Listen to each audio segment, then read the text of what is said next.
Kabir's heart pounded in his chest, his mind racing. The voice that echoed through the room had felt real, as if the walls themselves were alive, speaking to them, taunting them. He tried the door, but it wouldn't budge. His mind raced. How could they have been so careless? They were stuck, and whatever was in this place didn't want them to leave. Is anyone else hearing that? Meera whispered, her voice shaking as she clutched Raghav's arm. I hear it too, Ankit muttered. His face had gone pale, and his usual confidence had faded. He looked around desperately, as if searching for an escape. The whispers came again, distant, eerie, like the voices of those who had once inhabited the palace. Faint murmurs, growing louder by the second, filled the room. The temperature plummeted, and Kabir could see his breath misting in front of him. Let's find another way out, Kabir said, trying to mask the fear in his voice. We can't stay here. They turned away from the door, their footsteps echoing through the massive hall.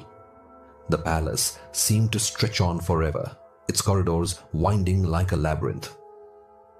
Each room they passed was colder than the last, filled with dust and the remnants of forgotten opulence. They came across a narrow staircase that led downward into the depths of the palace. Maybe there's a cellar or hidden passage, Raghav suggested, though his voice trembled. Reluctantly, they descended into the darkened depths, each step echoing louder than the last. The air grew heavier with every footstep, and Kabir felt as though something was watching them, following them. At the bottom of the stairs, they found themselves in a large chamber, its walls lined with intricate carvings and old symbols that none of them could recognize. In the center of the room stood a stone altar, its surface covered in dust.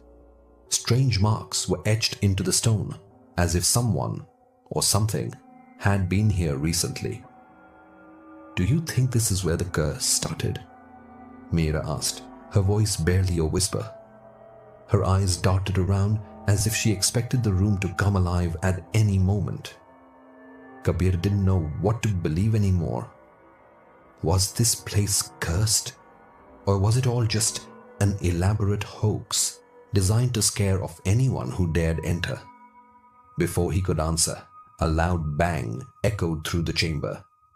The door they had entered through slammed shut with a force that shook the walls. The room plunged into darkness. Their torches flickered, casting long shadows that danced across the walls. What the hell? Ankit shouted, his voice strained. We are trapped! And then, out of the darkness, a figure emerged. It was tall, taller than any human, and draped in tattered robes.